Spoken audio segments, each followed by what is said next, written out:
Mithila uncle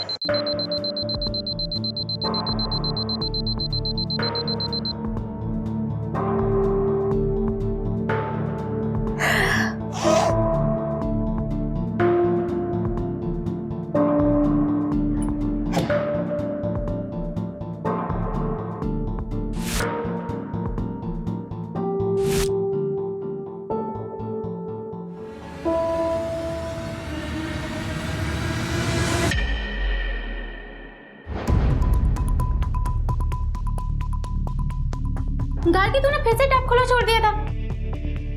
यार ध्यान में नहीं रहा होगा मेरे। हाँ पर पानी तो खत्म हो गया, टंकी खाली हो गई है, मुझे लेट हो रहा है। फिर से उस मकरन के पास जाना पड़ेगा, मोटर चलाने के लिए बोल लें। मतलब प्लीज यार। टैप तूने खोल के छोड़ा है, अब तू चलेगी मेरे साथ। अरे मत कर ऐसे, मेरे को लेट हो रहा है, उठ। मतलब क्या करे यार। मेरे को अकेले नहीं जाना है, चल।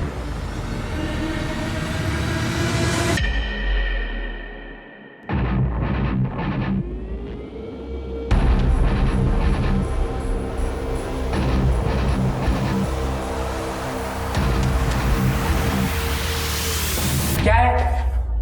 क्या काम है?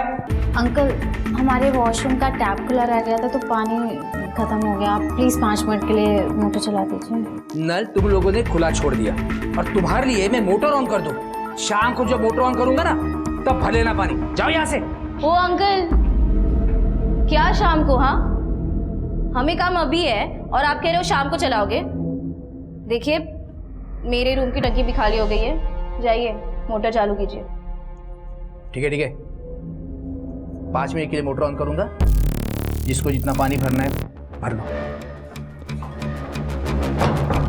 वाह दीदी, आपने अंकल की कौन सी नस दबा रखी है कि आपको कुछ भी नहीं कहते, उल्टा आपकी सारी बात मान लेते हैं। अरे है एक सीक्रेट, जाओ तुम लोग जाके पहले पानी भरो, मैं वापस मोटर चालू नहीं करवाऊंगी।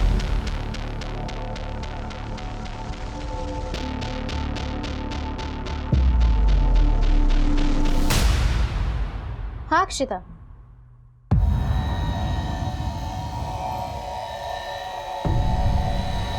कब हुआ? क्या हुआ मिथिला, क्या हुआ? क्या? पापा को हार्ट अटैक आया है। पापा नहीं।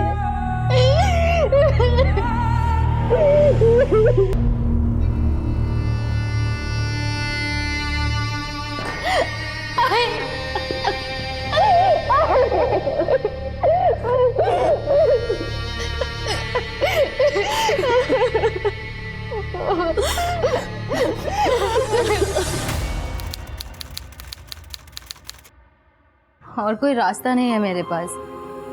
बाबा हम लोगों के लिए कोई भी सेविंग छोड़ के नहीं गए। मैं पढ़ाई करना भी चाहूंगी तो भी नहीं कर पाऊंगी। आई को मेरी जरूरत है यहाँ पे, वो अकेले मैनेज नहीं कर पाएंगी। अरे तू वहाँ पे रह के आंटी की कैसे हेल्प कर पाएगी? मिथिला तुझे वहाँ पे कोई ढंग की जॉब नहीं मिलेगी। देख मेरी बात मान, पढ़ाई मत छोड़, लास्ट ईयर है ये। तू समझ रही है बात को? देख तू यहाँ पे आजा कोल्हापुर में, तू जॉब करके पढ़ाई और फैमिली दोनों को हेल्प कर सकती है ना।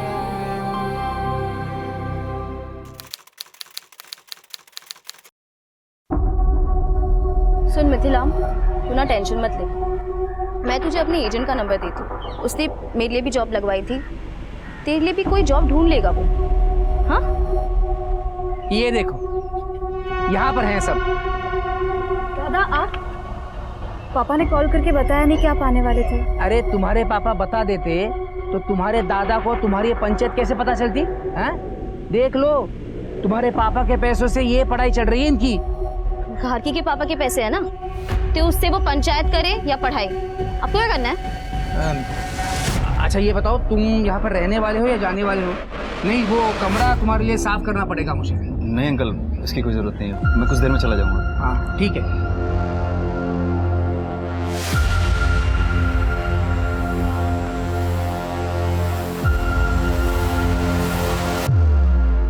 मिथिला, तुम्हारे पापा के बारे में पता चला मुझे गार्गी से। आई एम रियली सॉरी, पर तुम चिंता मत करो, हम सब हैं तुम्हारे साथ। Okay thank you.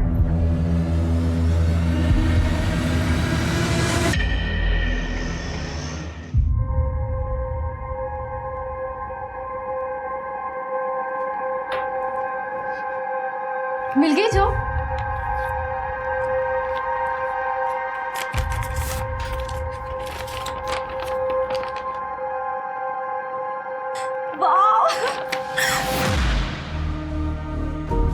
क्या हुआ? तू खुश नहीं लग रही है?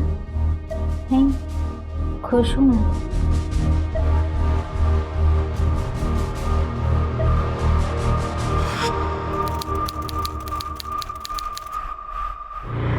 बस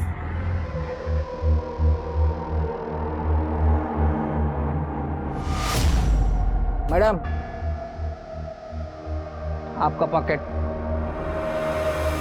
thank you.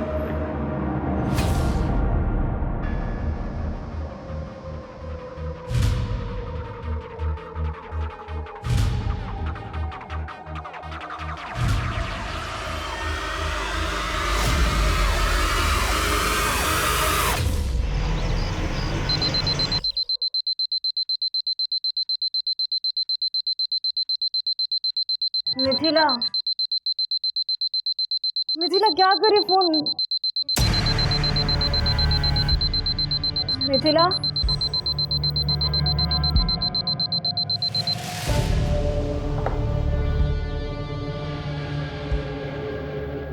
Mithila, Mithila,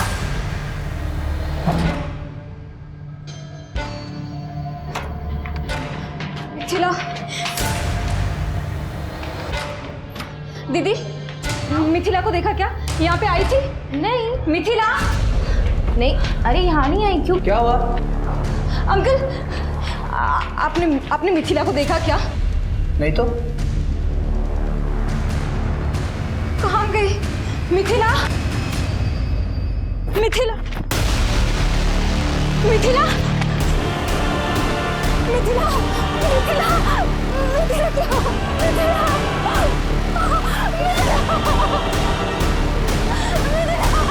Mithila,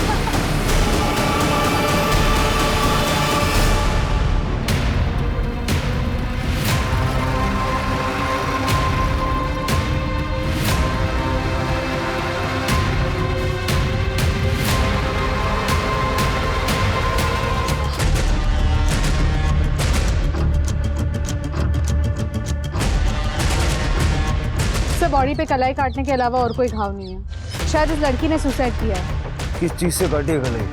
blade, चाकू कुछ मिला? नहीं सर, कोई सुसाइड नोट भी नहीं है। सिर्फ ऐसा कैसे हो सकता है कि लड़की ने अपनी कलाई काट ली? लड़की का कमरा चेक करो, हो सकता है वहाँ सुसाइड नोट भी मिल जाए। ये घर आप ही का है? हाँ, मेरा पुश्तैनी मकान है ये। क्या नाम है आपका? मकरंद तांबे। वो जो लड़की है वो आपकी कौन लगती थी? साहब वो मेरी किराएदार है, किराएदार थी साहब, मिथिला हेगड़े। साहब वो ये जो है ना, ये गार्गी जो पहली वाली लड़की है ना, वो उसकी रूममेट है। क्या हुआ, सुबह जब इसकी आँख खुली तो मिथिला उसको कमरे में दिखी नहीं, इसलिए घबरा कर मेरे पास आई। फिर हम सब लोग उसको ढूंढने के लिए गए तो वो वहाँ ऊपर पड़ी मिली। क्या कर रही थी वो? वो ग्रेजुएशन करती थी साहब, और साथ साथ नौकरी भी करती थी। ये सारी लड़कियाँ मेरी किराएदार है। ये गार्गी जो है वो ग्रेजुएशन के 3rd ईयर में है। ये आरुषि है, ये नौकरी करती है। और ये नैनिका है, वो ग्रेजुएशन के 1st ईयर में है। ये रेसिडेंशियल प्रॉपर्टी में आप गर्ल्स का पीजी हॉस्टल चला रहे हैं, लाइसेंस है आपके पास? हाँ साहब, लाइसेंस है मेरे पास।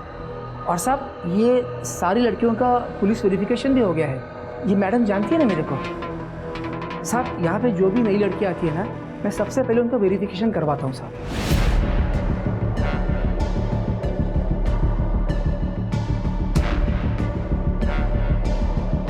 सीसीटीवी नहीं है? नहीं है साहब, पर लगवा लूँगा, जल्दी लगवा लूँगा। इन लड़कियों की सेफ्टी के लिए गार्ड तो रखा होगा आपने? अरे साहब, मैं रिटायर आदमी हूँ साहब। ये जो किराया देती है उसमें से मुश्किल से मेरा खर्चा चलता है। अब मैं इतने कम पैसों में गार्ड कहाँ से रखूँगा? जब आप इन लड़कियों की सेफ्टी का कोई इंतजाम नहीं कर सकते तो ये गर्ल्स पीजी हॉस्टल चला क्यों रहे हैं? साहब 10 साल से हॉस्टल चला रहा हूँ साहब, और इनको किसी को कोई प्रॉब्लम नहीं है।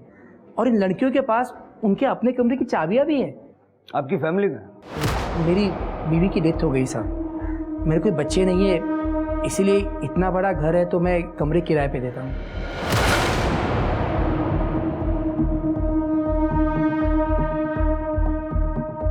कल रात यहाँ पर आप और ये लड़कियां ही थी या कोई और भी था? नहीं साहब, कल रात को ये गार्गी है ना, उसका भाई यहाँ पर आया था, वो रहा था यहाँ पे। अच्छा ये बताओ, तुम यहाँ पर रहने वाले हो या जाने वाले हो? क्या नाम है उसका? शक्ति। तो ये लड़कियों के पीजी हॉस्टल में आपने लड़के को कैसे ठहरने दिया? एक्चुअली क्या है साहब, ये जो गार्गी है ना, इसके पिताजी बाबूराव, ये मेरे पुराने दोस्त हैं।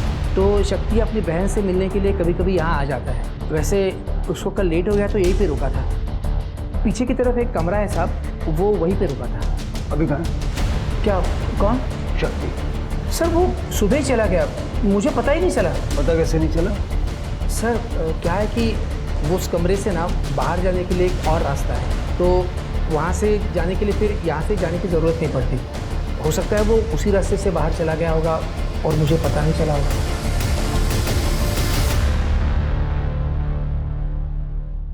योगेश कुछ मिला? सर यहाँ पे कुछ नहीं है। चढ़ना ऊपर। Okay sir. चढ़ सकते हो? हाँ सर। आराम से आराम से।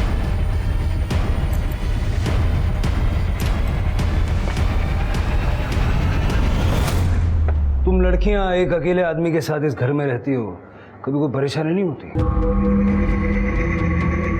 वो सर यहाँ रेंट बाकी सब जगह से कम है, और मकरंद अंकल ये साइड पे अपने रूम में रहते थे और हम लोग सब लोग उस साइड पे।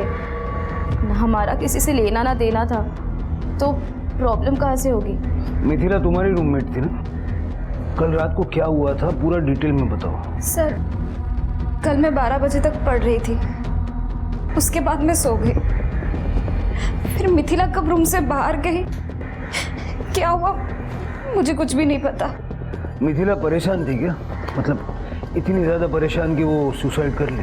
सर मिथिला के पापा की 2 महीने पहले डेथ हो गई थी, तब से वो बहुत परेशान थी। उसको पैसों को लेकर भी प्रॉब्लम हो रही थी। ऐसा कहा उसने तुमसे?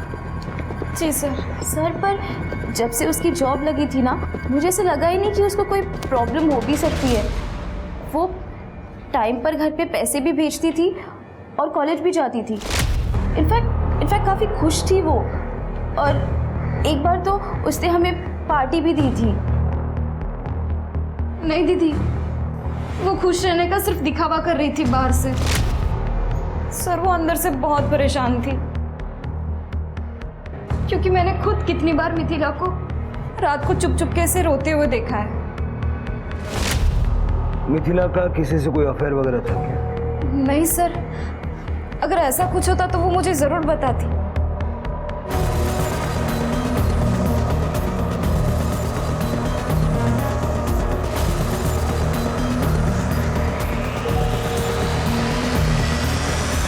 तुम्हारा भाई शक्ति यहाँ रुका हुआ था रात को, सुबह बिना तुमसे मिले चला गया।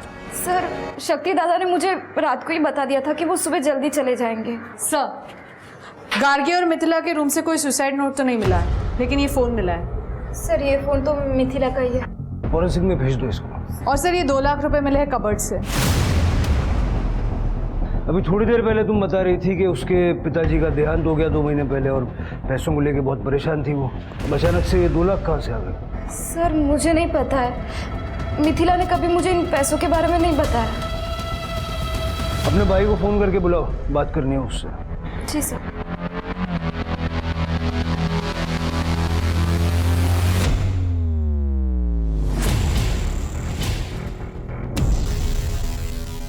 मकरंद का कहना है कि गार्गी का भाई शक्ति यहाँ से बाहर गया।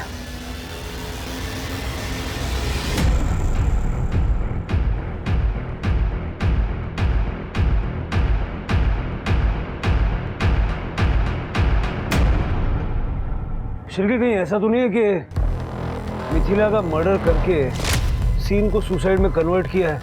क्योंकि अदरवाइज ब्लेड चाकू जैसी कोई चीज़ तो हमें मिलती है जिससे उसने नर्स काट लिया। मुझे भी ऐसे ही लगता है सर। ये बाउंड्री देखिए ना, इस पे कोई भी आसानी से चढ़ के घर की छत पे चढ़ सकता है, और अगर कोई ऊपर से मदद करने वाला हो तो ये काम और भी आसान है। हो सकता है कि आने वाला मिथिला का बॉयफ्रेंड हो या इन तीनों लड़कियों में से किसी एक का बॉयफ्रेंड। मिथिला और इन तीनों लड़कियों के साथ साथ मकरंद का CDR भी निकल गया। पता करो कि इन चारों लड़कियों में आपस में बनती कैसे थी। इस मकरंद के साथ कोई मसला था क्या, या मोहल्ले का कोई मंचला मिथिला पे नजर रखे हुए था, उसे परेशान करता था? और तृप्ति, सबसे पहले मिथिला के ऑफिस जाके जो 2 लाख हमें मिले हैं, पता करो वो पैसा ऑफिस का तो नहीं। सर मैडम, ऑफिस के सारे पैसे की लेन देन मैं ही हैंडल करती हूँ। फिर मिथिला जैसी नई लड़की जो रिसेप्शनिस्ट हो, उसे मैं 2 लाख रुपए क्यों दूंगी? आप चाहो तो हमारा लेजर चेक कर सकते हो मैडम, इसमें एक एक पैसे का हिसाब लिखा है। मिथिला को कोई प्रॉब्लम थी ऑफिस में? कोई लव अफेयर? ऑफिस में तो ऐसा कुछ भी नहीं था। फिर वो बाहर जाकर अपनी लाइफ में क्या करती थी, इसमें कंपनी का क्या लेना देना? घर जाने की इतनी क्या जल्दी थी कि सुबह 6 बजे निकल गए? सर, मिथिला के सुसाइड से शक्ति का क्या लेना देना? इसे तो मैं ही भेजता था गार्गी से मिलने के लिए, वरना ये वहाँ क्यों जाता? कल भी मैंने ही भेजा था इसे। मैं बात कर रहा हूँ ना उससे। बैठ जाइए। मिथिला से बातचीत होती थी तुम्हारी? हाँ सर, जरूरत भर की बात होती थी। जरूरत भर की? कोई यारी दोस्ती, प्यार मोहब्बत? नहीं सर, गार्गी यहीं बैठी है, ऐसा कुछ नहीं था सर, आप उसे पूछ सकते हैं।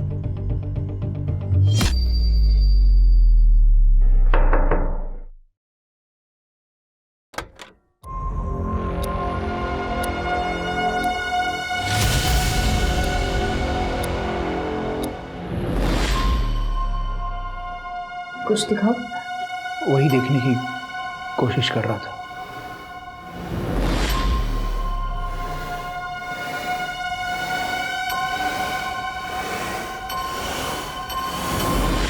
मिथिला 20,000 की सैलरी में जॉब कर रही थी, साथ साथ पढ़ाई कर रही थी और आपको भी पैसे भेज रही थी। उसकी जॉब लगे सिर्फ 2 महीने हुए थे, लेकिन उसके कबर्ड से हमें 2 लाख रुपया कैश मिला। उसके ऑफिस वाले ने दिए होंगे सर। उसके ऑफिस में हमने बात की, वो पैसा ऑफिस का नहीं है। ऐसा कौन हो सकता है जो मिथिला को इतना पैसा देगा? पता नहीं सर। मिथिला की जिंदगी में कोई लड़का? वो यहाँ कोल्हापुर में रहती थी। अगर उसकी जिंदगी में कोई लड़का था भी तो हमें कैसे पता होगा? उसकी रूममेट है गार्गी। गार्गी से तो कोई परेशानी नहीं थी? नहीं सर, गार्गी तो उसकी बहन जैसी थी। हम तो जलगांव में रहते हैं, यहाँ कोल्हापुर में गार्गी उसकी फैमिली थी। ठीक है, अभी आप जा सकते हैं। अगर जरूरत पड़ेगी तो दोबारा आपसे संपर्क करेंगे। सांगली से लेकर कोल्हापुर तक कुछ भी हो, आपको हमेशा मेरी ही गलती दिखाई दी है पापा। तो बोलता क्यों नहीं? सुबह जब 6 बजे यहाँ से निकला था तू, तो सांगली 12 बजे क्यों पहुंचा? सच बता शक्ति, तेरा उस लड़की के साथ कुछ चल रहा था क्या? बाबा, अगर ऐसा कुछ भी होता दादा और मिथिला के बीच में, तो मुझे तो पता ही होता ना। ठीक है, देखते हैं। सर, ये मिथिला के कॉल डिटेल्स मैंने चेक किए हैं। अफेयर जैसा तो कुछ दिख नहीं रहा है सर, लेकिन इस मिथिला ने 20 तारीख को ऑफिस से निकलने के बाद जनजीवन पार्टी के अध्यक्ष प्रभाकर शिंदे को फ़ोन किया था। और सर, उसके फ़ोन लोकेशन के हिसाब से वो अपने हॉस्टल नहीं गई थी, बल्कि डायरेक्ट प्रभाकर शिंदे के घर गई थी। मिथिला जैसी आम लड़की प्रभाकर शिंदे के साथ डायरेक्ट कांटेक्ट हुई? मैं जानता था इस लड़की को, मिथिला। हुआ ये कि एक जॉब एजेंट है, मनक लखेरा, इधर सिटी मार्केट में बैठता है। तो ये लड़की उसके पास गई थी जॉब मांगने। सर प्लीज सर, मुझे जॉब की बहुत ज़रूरत है। कोई भी काम कहीं पर भी हो, मैं करने के लिए रेडी हूँ सर। देखो, तुम्हें सही बता रहा हूँ कि जॉब तो मार्केट में है नहीं, पर तुमको अगर जॉब की इतनी ज़्यादा ज़रूरत है तो ये काम कर सकती हो। हाँ सर, बताइए, मैं करूँगी। तो उसने मेरे पास भेज दिया इस मिथिला को। उसको जॉब की ज़रूरत थी, मैंने ही जॉब लगवाया। शिंदे जी, ये तो 2 महीने पुरानी बात हो गई। परसों वो क्यों आई थी? पापा ने जहाँ जॉब लगवाई थी उसकी वहाँ पैसे कम मिल रहे थे उसे, तो दूसरी जॉब ढूंढ रही थी, उसी बारे में बात करने आई थी। सर प्लीज़ मेरी जॉब चेंज करवा दीजिए प्लीज़ सर। आपने कुछ पैसे भी दिए थे मिथिला को? उसको ज़रूरत थी, बहुत प्रॉब्लम में थी लड़की, तो मैंने 5,000 रुपये दिया उसको खर्चे पानी के लिए। 5,000? आपने 2 लाख रुपए दिए थे। 2 लाख?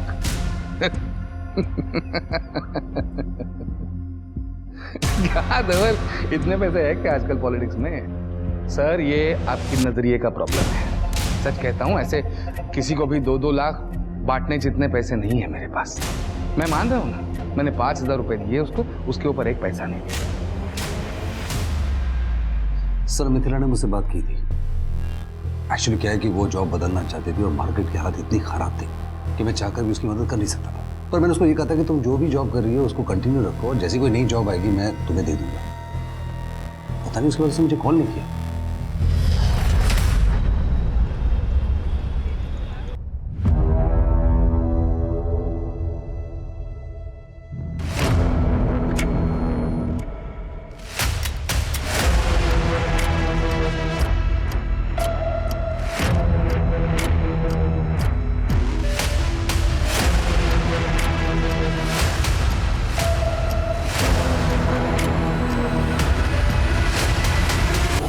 मिथिला अपनी औकात से बाहर आ रही थी और अब तुम अपनी औकात से बाहर आ रही हो। मैंने अभी अपनी औकात दिखाई नहीं है। अगर औकात दिखा दी तो बर्बाद हो जाओगे। धमकी दे रही हो मुझे? धमकी ही समझ लो, क्योंकि सीधी बात तो तुमको समझ में आएगी नहीं।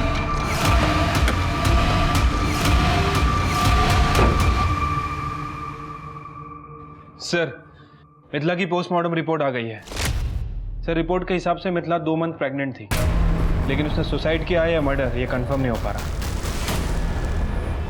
ये तो केस ही उलझ गया सिर के। डॉक्टर्स को बोलो कि मिथिला के बच्चे का विसरा प्रिजर्व करें, क्योंकि ये बच्चा उसके मर्डर या सुसाइड का कारण हो सकता है। और मिथिला की माँ से बात करो। मैडम, मैं आपको पहले ही बता चुकी हूँ कि मैं किसी लड़की के बारे में नहीं जानती, तो फिर मैं कैसे बताऊँ कि मिथिला किसके बच्चे की माँ बनने वाली थी। गार्गी कहाँ गई थी? पता नहीं मैडम, हमारी सो के उठने से पहले ही वो रूम से कहीं चली गई थी। हमें नहीं पता गार्गी कहाँ है, और इनफैक्ट मिथिला की प्रेगनेंसी की बात भी हमारे लिए बहुत ज़्यादा शॉकिंग थी। तृप्ति, ये गार्गी का फ़ोन तो बंद आ रहा है। मेरी उसकी फादर से बात हुई, वो सांगली में ही है, लेकिन उन्हें भी नहीं पता कि गार्गी कहाँ है। ठीक है सर, मैं उसका फ़ोन सर्वेलेंस पे डालती हूँ ट्रैकिंग के लिए। सर मैम, मुझे आप लोगों को कुछ बताना था। वो जिस दिन मिथिला की डेड बॉडी टेरेस पर मिली थी, गार्गी बहुत ज़्यादा ही परेशान थी। इतनी परेशान कि जैसे उसे पहले से ही पता हो कि मिथिला को कुछ हो गया है। कहना क्या चाहती हैं आप? सर, मैं बस इतना कहना चाहती हूँ कि मिथिला की डेथ के बाद से गार्गी बहुत ज़्यादा अजीब बिहेव कर रही है।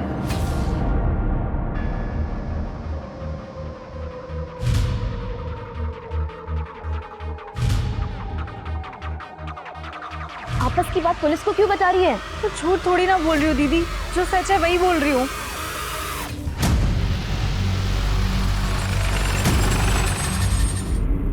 सर, यहाँ 1 महीने पहले टेक्निकल रीजंस की वजह से कंस्ट्रक्शन का काम बंद हो गया था, लेकिन आज जब लेबर्स फिर से काम शुरू करने आए तो उन्हें खुदाई में ये डेड बॉडी मिली और लेबरर्स ने हमें इन्फॉर्म किया है। गार्गी की बॉडी है सर।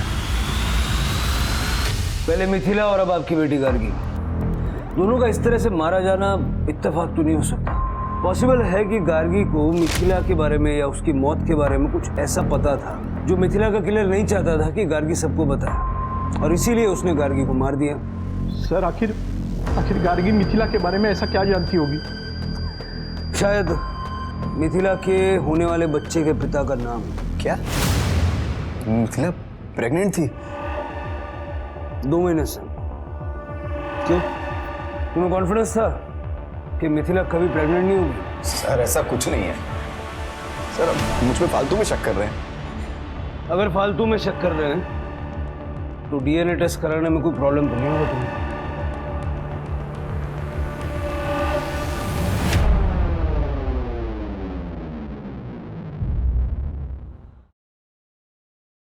आरुषि दी,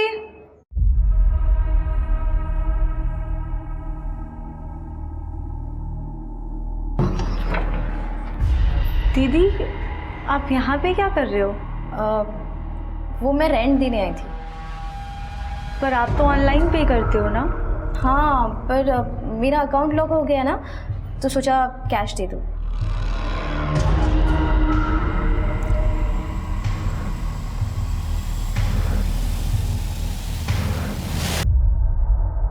सर, गार्गी की मौत गला घोटने की वजह से हुई है। 24 से 25 जनवरी की रात 2 से 5 बजे के बीच, जिस रात गार्गी हॉस्टल से गायब हुई थी। सर, मैंने गार्गी के फ़ोन लोकेशन और कॉल डिटेल्स चेक की है। एक इम्पॉर्टेंट बात सामने आई है। सर, इनके हिसाब से गार्गी भी प्रभाकर शिंदे के यहाँ गई थी 25 तारीख को रात में 1 बजे।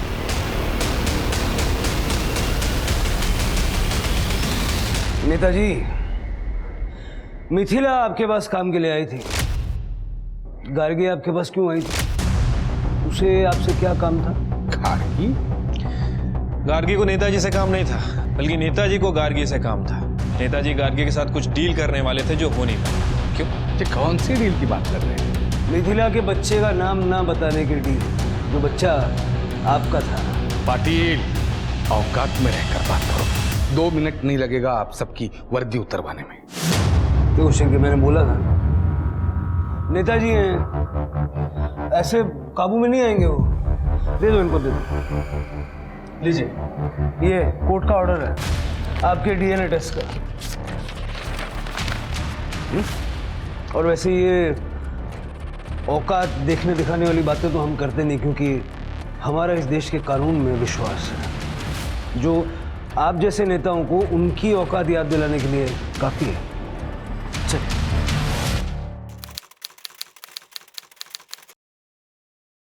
सर, मिथिला के बच्चे का डीएनए शक्ति से मैच नहीं कर रहा है, लेकिन प्रभाकर शिंदे से 50% मैच कर रहा है। प्रभाकर शिंदे का ब्लड रिलेटिव, यानी उसका बेटा धवल शिंदे। सर, मेरा कोई अफेयर नहीं था मिथिला के साथ। मैंने तो उसे पापा के साथ देख लिया था, सोते हुए। नशे में था सर मैं। इतनी खूबसूरत लड़की को देख के दिमाग खराब हो गया था मेरा। और उसके बाद जब वो घर से निकली तो पीछा किया उसका मैंने। सर, उसके बाद इस लड़की से मैं मिला तक नहीं। मुझे तो पता भी नहीं था सर कि ये प्रेग्नेंट है। मेरा छोड़िए सर, उसे खुद नहीं पता था कि वो बच्चा किसका है, पापा का, मेरा या वो मनक का। वो जॉब है जी। हाँ सर। सर एक्चुअली मिथिला को नौकरी की जरूरत थी और मंत्री जी को मिथिला जैसी खूबसूरत लड़कियों की जरूरत थी। बस इसीलिए मैं मिथिला को मंत्री जी के पास लेकर गया था। हम जैसे नेता जनता की सेवा के लिए तो है, बस एक ही सवाल है कि सेवा के बदले आप मेवा क्या देती हो? सब मैं क्या दे सकती हूँ आपको?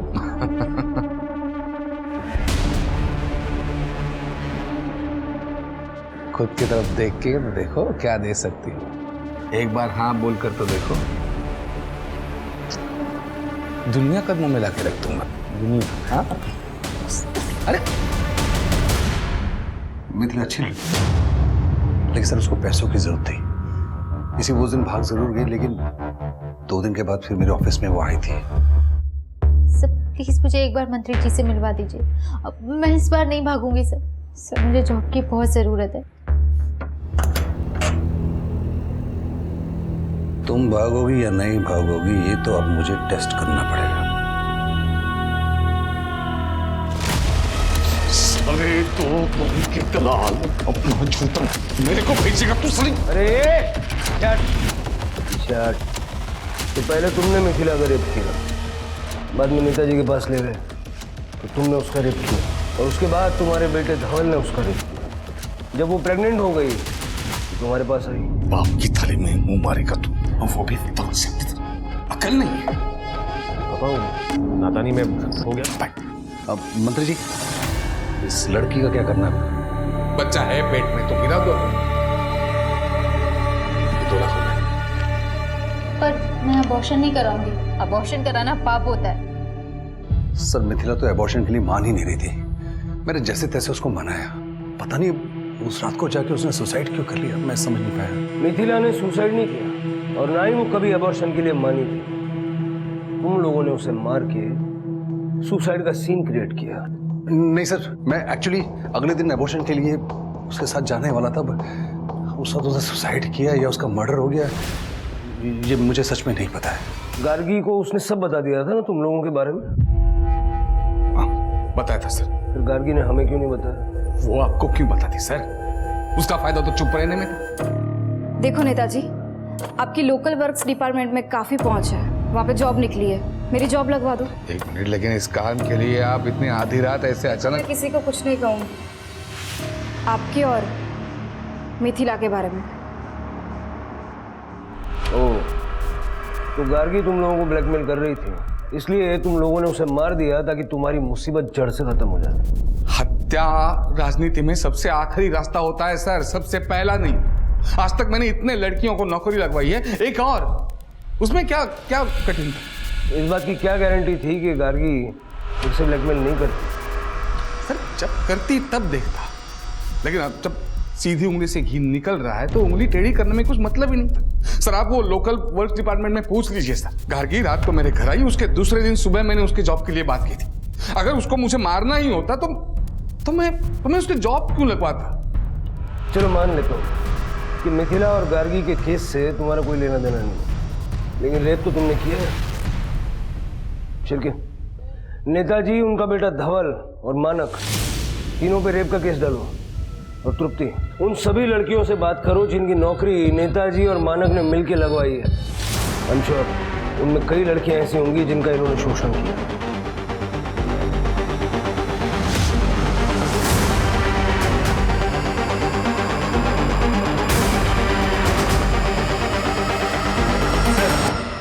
ये प्रभाकर सही कह रहा था। इसने एक लोकल वर्क डिपार्टमेंट में गार्गी की जॉब के लिए बात भी की थी सर। लेकिन जनवरी 22, 23, 24 प्रभाकर, उसका बेटा धवल और वो जॉब एजेंट मानक, इन तीनों की फ़ोन की लोकेशन ना तो मिथिला के हॉस्टल के पास की है और ना ही उस कंस्ट्रक्शन साइट की जहाँ में गार्गी की डेड बॉडी मिली। इन दोनों केसेस को फिर से खंगालो शिल्के। हो सकता है किसी ने इस बात का फायदा उठा के गार्गी और मिथिला का मर्डर किया है कि ये दोनों इन चक्करों में उलझी हुई हैं और पुलिस दूसरी बातों पर ध्यान नहीं देगी। ठीक है सर।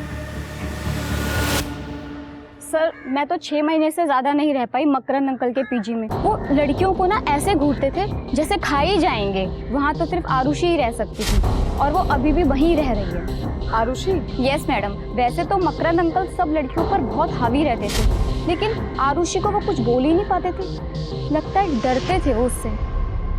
सर ये मकरंद कैरेक्टर का ढीला आदमी है। इस रीज़न के वजह से मकरंद के पीजी में कोई लड़कियां ज़्यादा दिन तक रुक नहीं पाती थी।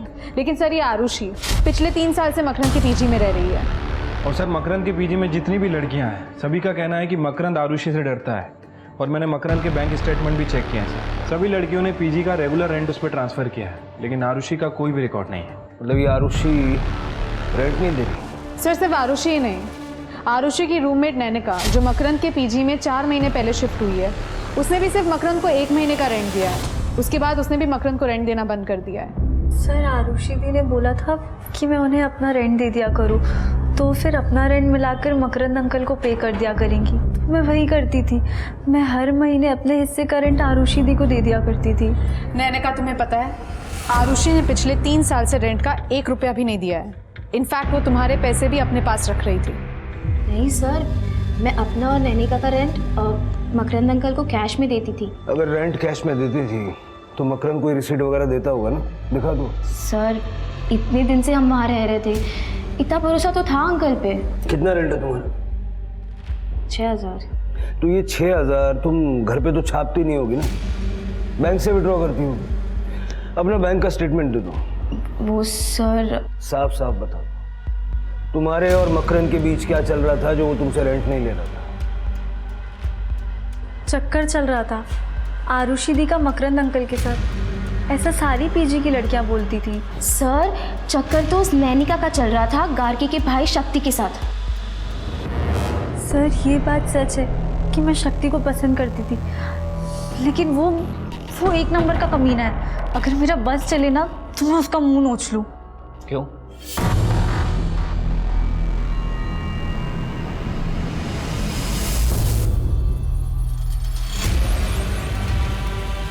नानिका, नानिका क्या कर रही हो ये? अरे क्या हुआ?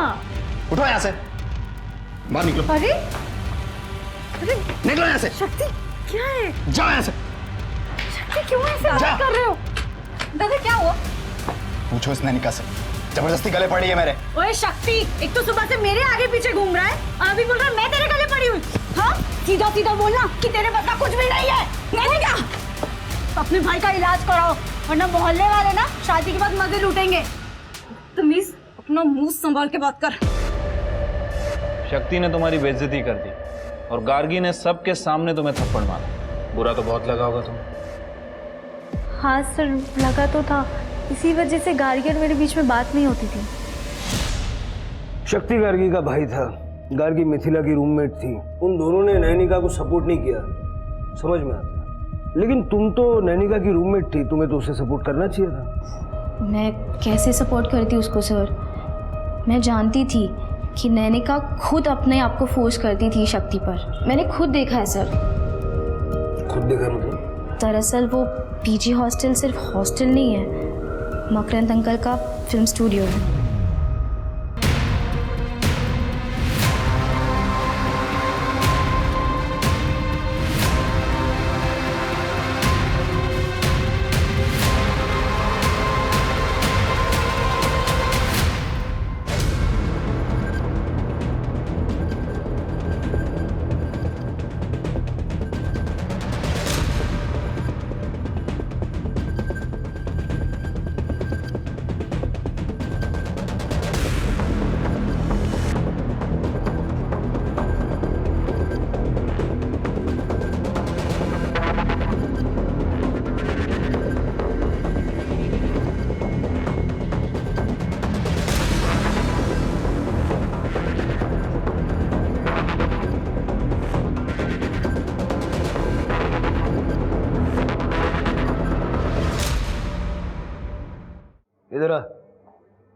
इधर आ।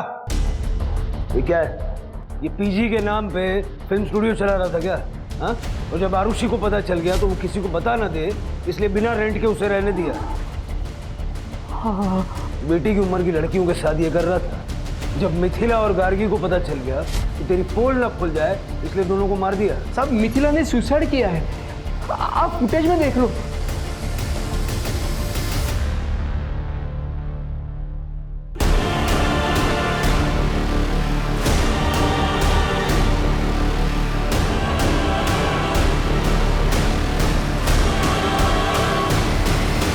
साहब सुबह जब मैंने ये फुटेज देखा तो दौड़कर मैं टेरेस पर गया साहब।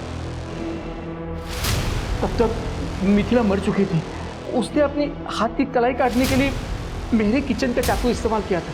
मैं डर गया, इसीलिए चाकू लेकर वहां से भाग गया। साहब आरुषि जानती है सब कुछ, उसने भी फुटेज देखा है सारा। और गार्गी? उसका नहीं पता साहब मुझे, वो तो अपने कमरे में थी नहीं। उस रात कार में बैठकर वो गार्गी के जाने का फुटेज है? हाँ है।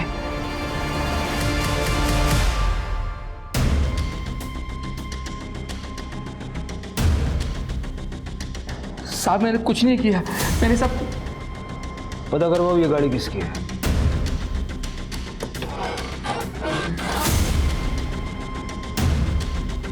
सर इधर आइए। ये देखिए सर, इन औजारों में लगी मिट्टी को लैब में टेस्टिंग के लिए भेजो। और कंस्ट्रक्शन साइट की मिट्टी से ये मिट्टी मैच होती है, देखो। मेहमान आ गए क्या थाने? जी सर। तुम्हारी गाड़ी में जो औजार है ना, उनकी मिट्टी कंस्ट्रक्शन साइट की मिट्टी से 100% मैच होती है। अब ज्यादा मेहनत मत करवाओ, बताओ क्यों मारा गार्गी?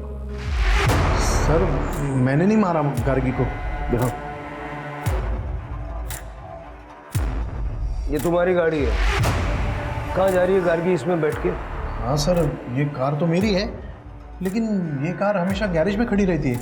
कभी कभी मेरा बेटा शक्ति इसे निकालता है ताकि चलती फिरती रहे। 24-25 जनवरी की रात को शक्ति लेके गया था ये गाड़ी। 24-25? हाँ सर, शक्ति के किसी दोस्त का बर्थडे था तो वो ये कार लेकर गया था।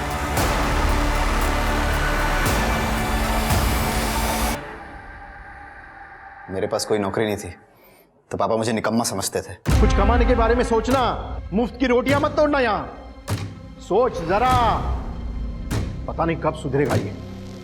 गार्गी का चौकीदार बना के रखा था मुझे। जब देखो तब उसको देखने के लिए भेज देते थे। यहाँ तक कि सारा पैसा उसकी पढ़ाई पे खर्च कर देते थे। मैं समझ गया था कि गार्गी के रहते हुए मुझे पापा से एक भी ढेला मिलने वाला नहीं है। गार्गी को रास्ते से हटाना बहुत जरूरी था। सबसे पहले मैंने गार्गी की लाश को डंप करने की जगह ढूंढी। फिर उसे बुरा दिखाने के लिए मैंने गार्गी और नैनिका में झगड़ा करवाया। अपने भाई का इलाज कराओ, वरना मोहल्ले वाले ना शादी के बाद मजे लूटेंगे। तमीज अपना मुंह संभाल के बात कर। मेरी प्लानिंग हो चुकी थी। गार्गी को मिथिला ने अपनी प्रेगनेंसी और रेप के बारे में बताया। तब मैं हॉस्टल में ही था। गार्गी ने मुझे बताया। वो तो पुलिस में जाने वाली थी। फिर मैंने उसे ब्लैकमेल करके लोकल वर्क्स डिपार्टमेंट में काम लेने का सपना दिखाया। लेकिन फिर उसी रात मिथिला ने सुसाइड कर लिया। मुझे लगा गार्गी पुलिस को सब बता देगी, लेकिन जॉब की वजह से उसने पुलिस को कुछ नहीं बताया। और यही तो मुझे चाहिए था। क्या चाहिए? सर, मिथिला के केस में आपको प्रभाकर के बारे में पता चला। गार्गी प्रभाकर को ब्लैकमेल कर रही है, ये पता चला। तो पुलिस का सारा डाउट तो प्रभाकर के ऊपर जाएगा, मेरे ऊपर किसी का ध्यान ही नहीं जाएगा। मेरी प्लानिंग के हिसाब से मैं गार्गी को प्रभाकर के पास ले गया। गार्गी ने प्रभाकर को ब्लैकमेल किया, फिर मैं गार्गी को एक सुनसान जगह पर लेके गया। क्या हुआ भाई? पीछे से कुछ आवाज आ रही है, तुम बैठो, मैं देखता हूँ।